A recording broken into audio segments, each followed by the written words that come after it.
In this chapter, we will discuss how to teach children about measurement. Within the text, the author describes 6 key recommendations for teachers teaching children about measurement. Recommendation 1 is critical due to the fact people use standard measuring tools on a daily basis, whether it is when we are cooking or laying out a new space in a home. Recommendation 2 points out the importance of giving children opportunities to practice measuring during the day.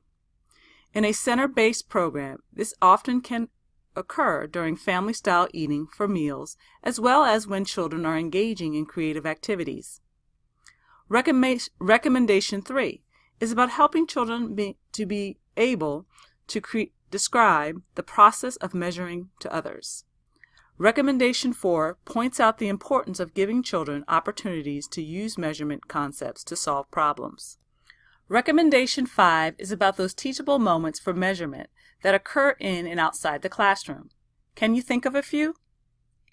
Lastly, Recommendation 6 stressed the importance of introducing estimation vocabulary to help support a child's understanding of measurement concepts. Try one of the activities listed in the text beginning on page 186 to 213 with a child or a group of children. Record the reactions from the children and how they respond to the activity. Send your observations in a short 2-paragraph report to your instructor via the LMS inbox. Title your subject line as following: Exploring Outcomes, Chapter 6. After reading pages 213 to 214, choose one of the two of the suggested adaptations and apply them to one of the activities found in the chapter.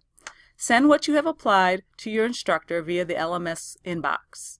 Title your subject line as following: Adaptations, Chapter 6. Complete number 5 under the Assessing Chapters Outcomes section. Please complete 2 activities found in the chapter.